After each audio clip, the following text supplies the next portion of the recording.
देखिए यहाँ मथुरा में जाकर के कंस का जन्म हुआ है। उग्रसेन की नगरी में जाकर के महाराज कंस का जन्म हुआ है और देवकी नगरी में जाकर के वसुदेव का जन्म हुआ है। एक बटेश्वर के रहने वाले हैं और एक मथुरा के रहने वाले हैं। दूरी कितनी है? दोनों अलग अलग निवास करते हैं, लेकिन यहाँ उग्रसेन को राजा हटा करके और कंस स्वयं भू राजा बन गया। माने मात पिता नहीं देवा, साधु निसन करवावे सेवा। एक दिन की बात है, देखिए राक्षस किसी के प्रेमी नहीं होते। जब तक मने हैं तब तक प्रेमी है, वो दुष्टता आ जाए तो प्रेमी को भी मार दे। लेकिन देवकी से प्रेम करते हैं, अपनी बहन से प्रेम करता है और किसी से प्रेम नहीं करता। आइए चंद्रवंश की कथा में जाते हैं। कथितो वंश विस्तारो भवतां सोम सूर्ययो, राज्याचो भयवंशानां चरितम परम अद्भुतम। अभी तक जो कथा थी हमारे सीधे साधे राम की कथा थी। अब जो कथा होने जा रही है हमारे टेढ़े कृष्ण की कथा हो रही है। देखने में टेढ़ा, सुनने में टेढ़ा, लिखने में टेढ़ा, जानने में टेढ़ा। यहाँ एक दिन कंस की नगरी में कंस के मन में विचार हुआ कि अपनी बहन का संबंध में वसुदेव के संग कर देता।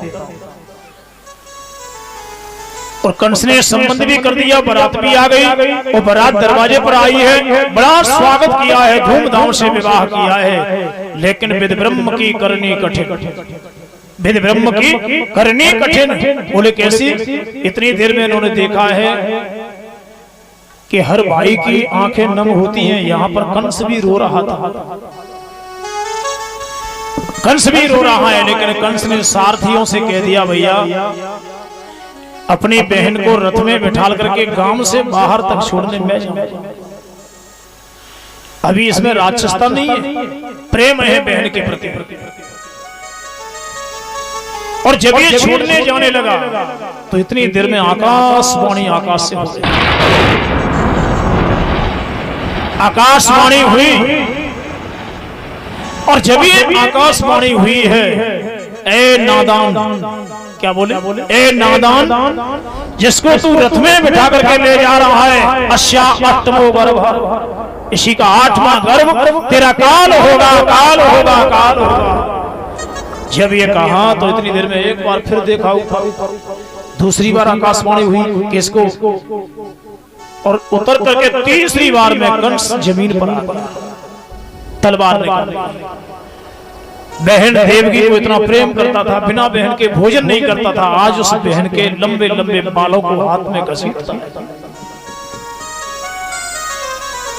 नीचे लेकर के आया। वसुदेव जी ने कहा, भैया भैया ये सब क्या है? ये सिस्टम तुम्हारे जगह क्या है कि पहले विदा कराने चलो, उसके बाद विदाई देकर के आओ, दान दो, दहेज दो, उसके बाद अपनी बहन को घसीटते हुए ले जाओ। ये कहां का न्याय है? उन्होंने कहा, बोले तुमने सुना नहीं, अस्या अष्टमो गर्भ, इसका 8वां गर्भ मेरा काल है। वसुदेव जी ने प्रण कर दिया। बोले महाराज 8वें की तो बात क्या है, मैं 8 गर्भ भी ला करके तुम्हारे हाथों में सौंप दूंगा। पर अभी मेरे हाथ का कंगन तक नहीं छूटा है। अभी हमारे मस्तिष्क में से मुकुट उतर करके देवताओं के पास नहीं रखा गया। ओहो, इतनी देर में उन्होंने बात मान भी ली। वसुदेव जी तुम्हारी बात का भरोसा, ऐसा करना कि जब भी पहला बेटा हो उस बेटे को मेरे पास में ले आना, नहीं तो गड़बड़ हो जाएगी। 1 वर्ष के बाद में वसुदेव जी एक बेटे को लेकर के गए और उसमें पर छोटा सा नन्ना मुन्ना बालक देख करके और कंस ने छोड़ दिया। कंस ने पहले तो छोड़ दिया, अरे मेरा भांजा है, इसके बिना मेरी यज्ञ नहीं होगी, मेरे पूजा पाठ नहीं होगी। बड़ा समझदार। थोड़ी देर के बाद में वसुदेव जी लेकर के वापस चले तो नारायण नारायण करते नारद जी आ गए। हे अबोध, तू बड़ा पागल है। बोले उल्टी गिनती गिनेगा तो कभी कभी पहला भी 8वां हो जाता है और 8वां भी 8वां होता है। दौड़ी वालों को बुलाया, जल्दी जाइए वसुदेव के हाथ में से बेटे को छीन करके लाइए। और जैसे ही वहां गए, वसुदेव जी के हाथ में से नन्ना मुन्ना बालक छीन करके और एकदम से उठाया, घुमाया और धड़ाम से पृथ्वी पर जाकर के फेंक दिया है। इतनी देर में वसुदेव जी अपने छाती पर पत्थर रख करके लौट गए। 5 बालक ऐसे ही मार, 6वां भी मार दिया। 7वां बालक जब आया है उधर में, तो वसुदेव जी से भगवान ने कहा कि इसको तो पहले ही अन्यत्र भेज दिया। और कहां भेज दिया? जब गोकुल में पहले से उसे भेज दिया है, चार तरफ हल्ला मच गया। 7वां गर्भ आया नहीं है, 7वां गर्भ तो खराब हो गया। लेकिन 7वें गर्भ में कौन थे? शेषनाग। शेषनाग थे। देखिए यहां बड़ी एक सुंदर कथा आती है कि भगवान ने शेषनाग से कहा, बोले चलो भैया अवतार लेके चलते। शेषनाग बोले हमें नहीं जाना। बोले क्यों?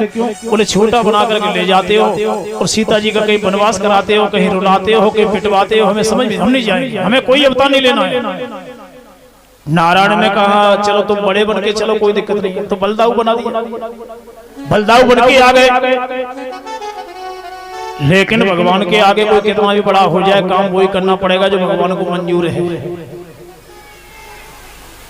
जब यहां देखा, अब 8वां गर्भ जब आया है, भादों के महीने के अष्टमी की रात्रि आने वाली है, देवता वहां करके व्यवस्था देखने आ गया।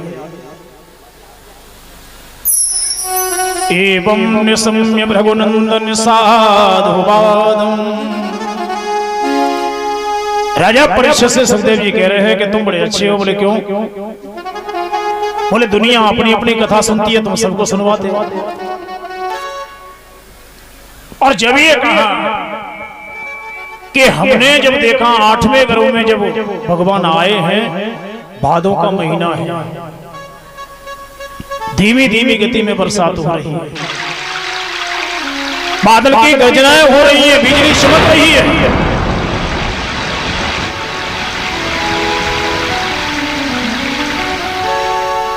और उस समय पर भगवान बोले,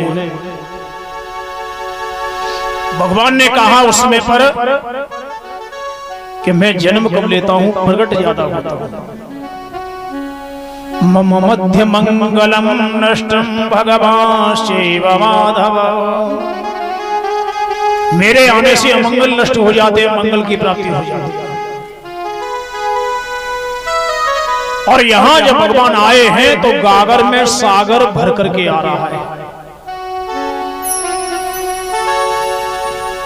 सबने कहा बोले भगवान को जानेंगे कहते, तो श्री वत्स लक्ष्मम को शुभम,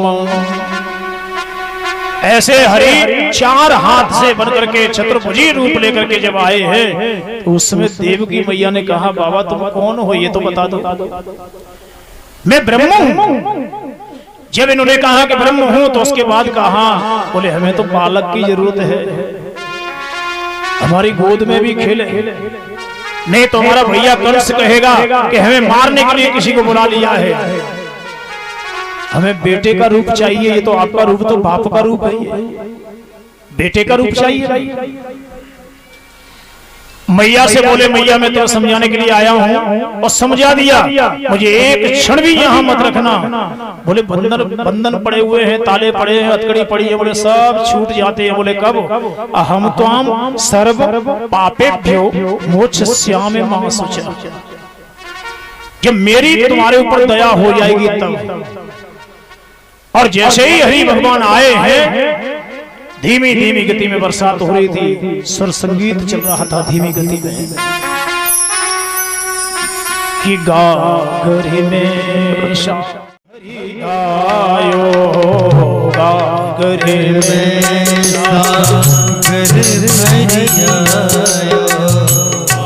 गागरी में शागरी भरी आयो, गागर में सागर भर आयो, कृष्ण यशोदा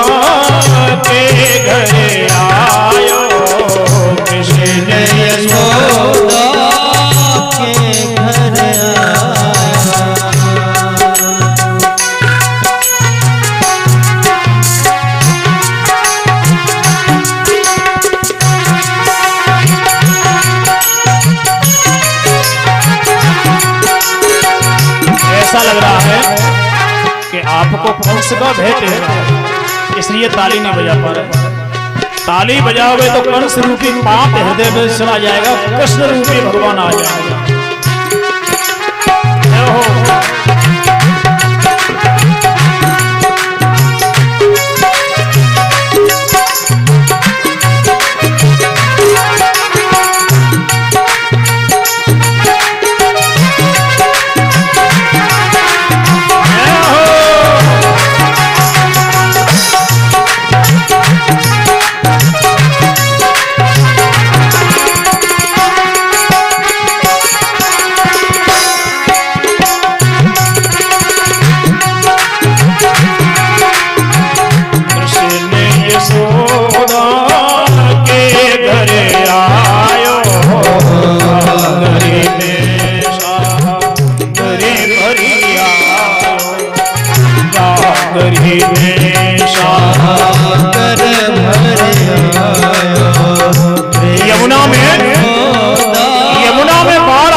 यमुना में ऐसी बात नहीं आई।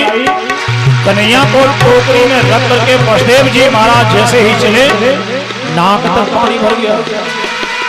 यमुना भरने लगी उछाले, यमुना भरने लगी उछाले, यमुना भरने लगी उछाले, यमुना भरने लगी उछाले, सागर स्वयं नदी तट आयो, सागर स्वयं नदी तट आयो।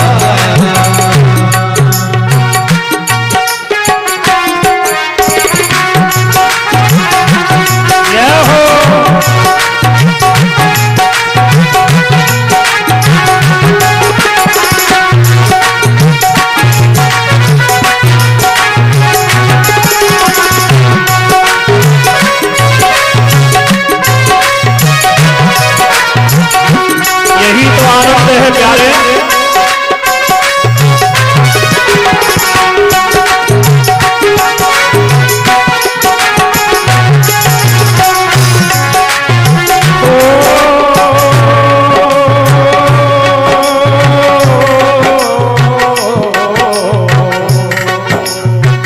यमुना भरने लगी उछाले, यमुना भरने लगी उछाले, सागर स्वयं नदी तट आयो, सागर स्वयं नदी तट आयो। मेघों की गर्जना हो रही है, गड़गड़ाहट मेघों की हो रही है, बिजली चमक रही है। यमुना में बाढ़ आ गई, और यमुना में जब बाढ़ आई तो एकदम से वसुदेव जी नाक पीछे तक पानी भर गया। और जब नाक तक पानी भर गया है तो एकदम से भगवान कहते हैं यमुना तुझे शर्म नहीं आती? बोले क्यों? बोले ससुर है तेरे। कौन है? ससुर है, क्योंकि कन्हैया की यमुना तुरीय प्रिया है, इसलिए ससुर है तेरे। भैया बीच में कोई ये चढ़ावा नहीं करे, ए भैया बीच में नहीं, अभी बीच यमुना में कथा तो समझो पहले कहाँ है। उन्हें भी डुबाओगे, आप डूब जाओगे बाजी।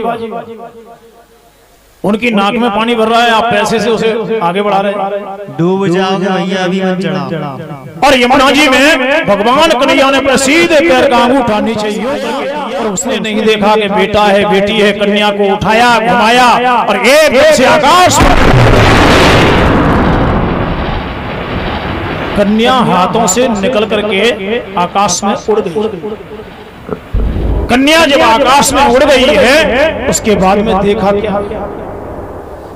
देखा ये बिजली बनकर के तड़पती हुई गई। यहाँ वसुदेव देवकी से कंस ने माफी मांगी, चलिए हम आपको यात्रा में ले चल रहे हैं। भोर हुआ, क्या हुआ? भोर हुआ। मेरे साथ में गोकुल की यात्रा कौन कौन करेंगे? हाथ उठा के बताइए। ओहो, हाथ तो सभी तैयार है, बिल्कुल हाथ तो मैं जानता हूँ सभी तैयार है। अभी नहीं बैठ जाइए, अभी जन्म हुआ नहीं, कथा को समझो उसके बाद बैठ जाइए।